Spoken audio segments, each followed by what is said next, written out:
प्रणाम दोस्तों, कैसे हैं आप। आभार करते हैं हम आप सभी का दोस्तों हमारे चैनल को अभी तक भरपूर प्यार देने के लिए, और इसी आशा के साथ कि आप सब कुशल मंगल और स्वस्थ होंगे, हम आ गए हैं आपके सामने हमारी नई प्रस्तुति को लेके। अपना प्रेम बनाए रखें और आज के सफर में हमारा हमेशा की तरह साथ दें। दोस्तों, आज हम बात करने जा रहे हैं एक ऐसे अनोखे विषय के बारे में जिसको सुनकर आप भाव विभोर हो जाएंगे। हम आज बात करेंगे हम सबके प्रिय संकट मोचन चिरंजीवी हनुमान जी के बारे में। दोस्तों, आइए शुरुआत करते हैं इस मीठे सुविचार के साथ। अपने सीने में बसा लिया जिसने प्रभु श्री राम को, ऐसी प्रभु की भक्ति ना देखी, नमन है भक्त हनुमान को। तो प्रिय दोस्तों, आपने आज तक हनुमान जी के बारे में बहुत से किस्से, कहानियां और गाथाएं सुनी होंगी, परंतु आज हम उनकी एक ऐसी अनोखी छवि आपके समक्ष लेकर आए हैं जिसको सुनकर और देखकर आप भाव विभोर हो जाएंगे। दोस्तों, आज हम बात करने जा रहे हैं अंजनी पुत्र के नारी स्वरूप के बारे में। जी हाँ दोस्तों, देश में एक ऐसा मंदिर है जहाँ हनुमान जी की पूजा नारी स्वरूप में होती है। दोस्तों, ऐसी मान्यता है कि हनुमान जी स्थान के सकल समाज की स्त्री स्वरूप में रक्षा करते हैं, साथ ही भक्तों की सारी मनोकामनाएं पूरी भी करते हैं। हनुमान जी का ये मंदिर छत्तीसगढ़ के रतनपुर जिले के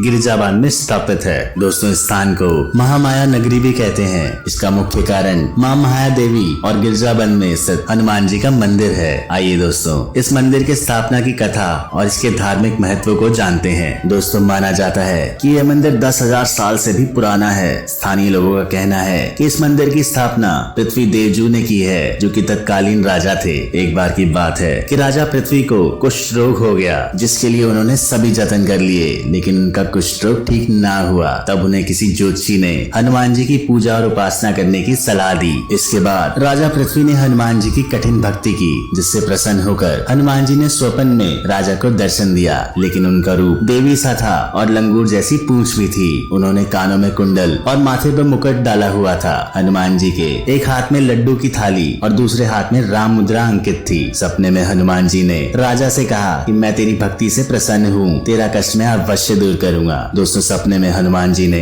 राजा को एक मंदिर बनवाने का आदेश दिया और मंदिर के पीछे एक तालाब का निर्माण करवाने को भी कहा। सपने में हनुमान जी ने राजा से कहा कि मंदिर के पीछे तालाब खुदवाकर उसमें स्नान करने से तेरे सारे रोग दूर हो जाएंगे। राजा देवजू ने हनुमान जी के वचनों का पालन कर मंदिर बनवाया, सरोवर खुदवाया और सरोवर में स्नान भी किया। इससे राजा का कुष्ठ रोग ठीक हो गया। इसके कुछ दिनों बाद राजा को हनुमान जी का स्वप्न फिर से आया कि सरोवर में एक प्रतिमा अवस्थित है, उसे मंदिर में स्थापित करो। बजरंगबली ने उन्हें माँ महामाया कुंड से मूर्ति लाने को कहा। राजा के सेवकों ने सरोवर में प्रतिमा की तलाश की तो उन्हें एक हनुमान जी की नारी स्वरूप वाली प्रतिमा मिली, जिसे मंदिर में स्थापित किया गया। मूर्ति का मुख दक्षिण की ओर है। मूर्ति पाताल लोक में अहिरावण की हनुमान जी के द्वारा पराजय को दिखाती है। दोस्तों, अष्ट श्रृंगार से युक्त मूर्ति के बाएं कंधे पर भगवान राम और दाएं कंधे पर लक्ष्मण जी के स्वरूप विराजमान है। रतनपुर के गिरिजाबंद में स्थित यह मंदिर को लेकर काफी आस्था है। दरअसल ऐसी मान्यता है कि जो भी व्यक्ति यहाँ पूजा करता है उसकी मनोकामनाएं जरूर पूरी होती हैं। दोस्तों,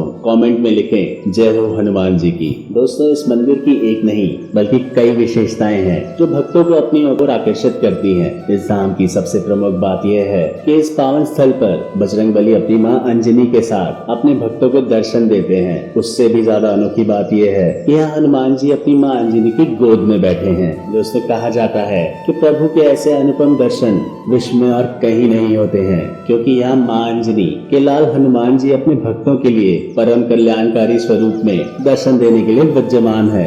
यह भक्तों के लिए परम शक्ति का वह गढ़ है जहाँ आज भी पवन पुत्र हनुमान जी की उपस्थिति का आभास किया जाता है। यहाँ भक्तगण दूर दराज से त्रेता युग के बाहुबली मारुति नंदन के दर्शन कर अपनी मनोकामना पूरी करने के लिए वर्ष भर आते रहते हैं। दोस्तों, इस मंदिर का नाम है हनुमानगढ़ी मंदिर और यह भारत के उत्तर प्रदेश के अयोध्या जिले में स्थित है। वैसे तो अयोध्या अधिकांश रूप से श्री राम मंदिर के लिए भी जानी जाती है, लेकिन आपको ये जानकर आश्चर्य होगा दोस्तों कि अयोध्या के तीर्थ स्थलों में हनुमानगढ़ी मंदिर को प्रथम स्थान दिया जाता है। दोस्तों, ऐसी पौराणिक मान्यता है कि अयोध्या आने के पश्चात रामलीला के दर्शन तब तक पूर्ण नहीं होते जब तक भक्त हनुमानगढ़ी मंदिर के दर्शन न कर ले। यह सच है कि अयोध्या के प्रसिद्ध श्री राम मंदिर के दर्शन करने से पूर्व भक्तगण पहले हनुमानगढ़ी मंदिर के पवन पुत्र हनुमान जी के चरण स्पर्श करते हैं। चरण स्पर्श करने के बाद वे वहाँ स्थापित हनुमान जी से विनती करते हैं कि हे प्रभु, आप भी हमारे साथ श्री राम मंदिर चल दें, ताकि भक्तों की मनोकामना को पूर्ण करने के लिए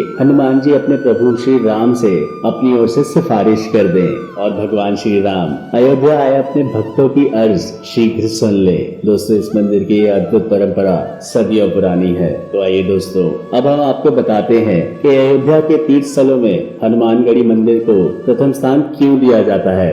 दोस्तों कहा जाता है कि जब लंका विजय के पश्चात हनुमान जी श्री राम जी के साथ अयोध्या लौटे तो उस समय हनुमान जी ने श्री राम से प्रार्थना की कि हे प्रभु आप भी हमारे साथ यहीं रहें। तब प्रभु श्री राम जी ने हनुमान जी से कहा कि हे हनुमान तुम चिंता मत करो, इस अयोध्या नगरी में आने वाले भक्त को तब तक उसके दर्शन का प्रतिफल नहीं मिलेगा जब तक कि वह हनुमानगढ़ी होकर हमारे पास नहीं आएगा। दोस्तों हनुमान जी भगवान श्री राम की यह बात सुनते ही उनके चरणों में लेट गए, क्योंकि श्री राम ने अपने परम भक्त को उनसे ऊंची उपाधि दे दी थी। दोस्तों कहते हैं कि उसी समय से यह परंपरा बन गई कि अयोध्या आने पर प्रसिद्ध श्री राम मंदिर के दर्शन के पूर्व भक्तगण सरयू नदी में स्नान के उपरांत पहले हनुमानगढ़ी मंदिर में हनुमान जी के दर्शन करते हैं, तत्पश्चात श्री राम मंदिर जाते हैं। दोस्तों हनुमानगढ़ी मंदिर पहुंचने के लिए 76 सीढ़ियां चढ़नी पड़ती हैं और इसी मान्यता है कि इन सीढ़ियों को चढ़ते समय यदि कोई भक्त हनुमान चालीसा का 11 बार पाठ कर लेता है तो उसके जीवन की तमाम मुश्किलें पवन सुत हनुमान हर लेते हैं। मित्रों हनुमानगढ़ी में कई बार आरती के दौरान तेज आंधियां चलने और घनघोर बारिश होने की घटनाएं हुई, लेकिन उन आंधियों में भी हनुमानगढ़ी मंदिर का दीपक टिमटिमाता रहा, क्योंकि उस रोशनी के पीछे पवन पुत्र हनुमान जी की दैवीय शक्ति का प्रभाव था, जिससे कोई भी शक्ति का टकराना असंभव है। दोस्तों ऐसी भी मान्यता है कि यहाँ दर्शन करने और हनुमान जी को लाल चोला कराने से ग्रह शांत हो जाते हैं। दोस्तों यह भी माना जाता है कि अयोध्या के सिद्ध पीठ हनुमानगढ़ी में एक गुप्त पूजा भी की जाती है, जिसका रहस्य भी गुप्त होता है। सुबह 3 बजे पुजारी हनुमान जी की पूजा शुरू करते हैं। उस दौरान 8 पुजारी सम्मिलित होते हैं और उस पूजा में श्रद्धालुओं को जाने की अनुमति नहीं दी जाती। इतना ही नहीं, इस दौरान की गई पूजा को पुजारी मंदिर परिसर के बाहर किसी से नहीं बताते हैं और न ही इसके बारे में कोई चर्चा करते हैं। दोस्तों अगर हम सबको पैसे की जरूरत होती है तो हम क्या करते हैं? तो अब आप कहेंगे कि आप अपने घर वालों से पैसे मांग लेते हैं, रिश्तेदारों और फ्रेंड्स से, या फिर ज्यादा ही हो तो बैंक से पैसे उधार ले लेते हैं। लेकिन अगर मैं आपको बताऊं कि आप भगवान जी से पैसे उधार ले सकते हैं तो आपका क्या रिएक्शन होगा? बिल्कुल शॉकिंग ना? तो आइए इस वीडियो में बात करते हैं इस बारे में। दोस्तों राजस्थान के प्रतापगढ़ में बजरंगबली का एक ऐसा दिव्य मंदिर है जहां वे अपने भक्तों को कर्जा बांटते हैं, जिसे रोकड़िया हनुमान मंदिर के नाम से जाना जाता है। रोकड़िया मतलब नकद रुपया। इस गांव का हर परिवार भगवान मारुति नंदन का कर्जदार है। इसके पीछे ग्रामीणों की धार्मिक मान्यता है कि भगवान से लिया हुआ कर्ज उन्हें धन धान्य से परिपूर्ण रखता है और उनके व्यापार और नौकरी में बढ़ोतरी होती है। इसी वजह से गांव का हर परिवार अपने आप को भगवान हनुमान का कर्जदार मानता है। दोस्तों करीब 500 साल पहले यहाँ हनुमान जी की मूर्ति स्वयंभू प्रकट हुई थी। यह मूर्ति तिल तिल करके बढ़ रही है। इस समय यह मूर्ति 5 फुट से अधिक हो गई है। यहाँ हनुमान जयंती के अवसर पर एक भव्य मेले का आयोजन किया जाता है। यहाँ हनुमान जी के दर्शन करने के लिए राजस्थान और मध्य प्रदेश से ही नहीं बल्कि आसपास के काफी राज्यों से बड़ी संख्या में श्रद्धालु अपनी मनोकामना लेकर आते हैं। कहा जाता है कि मुगल काल में व्यापारी अपना धन और सामान रोकड़िया हनुमान मंदिर के पास इस कुएं में छुपा दिया करते थे। इसके चलते इसके बाद रोकड़िया हनुमान जी खुद इस धन और सामान की सुरक्षा करते थे। इसके चलते ही इस मंदिर का नाम रोकड़िया हनुमान मंदिर जी पड़ गया। दोस्तों इस जगह पर करीब 3000 स्क्वायर फीट में एक कमेटी हॉल है और हनुमान जी का भव्य मंदिर निर्मित है। यहाँ कुएं में एक प्राचीन शिलालेख भी है। रोकड़िया हनुमान जी का वर्ष में 2 बार भव्य मेला लगता है। जैसा कि पहले हमने आपको बताया, पहला मेला हनुमान जयंती के अवसर पर आयोजित होता है, वहीं दूसरा मेला जनवरी में पौष पूर्णिमा के दिन होता है। कहा जाता है कि जब भी किसी भक्त को पैसों की जरूरत होती थी तो भगवान हनुमान जी के पास जाते थे और उनकी जेब में हाथ डालते थे, जिसमें से भक्तों को पैसे मिल जाते थे। लेकिन दोस्तों ज्ञात हो ये पैसे भक्तों को वापस भी करने होते थे। जब भी भक्तों के पास पैसे आ जाते थे तो इन्हें वापस हनुमान जी की जेब में ही डाल देते थे। लेकिन कहते हैं ना कि ये कलयुग है। कलयुग में एक दिन कुछ यूं हुआ कि पैसे मिलने की खबर सुनकर एक चोर मंदिर में आया और उसने पैसे निकालने के लिए भगवान हनुमान की जेब में हाथ डाला। लेकिन न तो उस चोर को पैसे मिले और न ही उसका हाथ जेब से बाहर आ सका।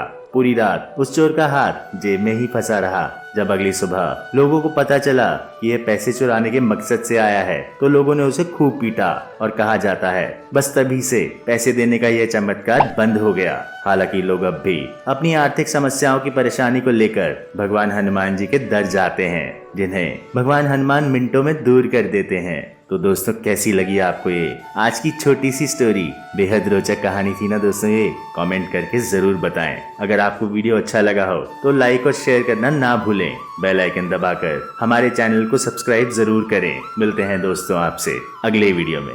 धन्यवाद।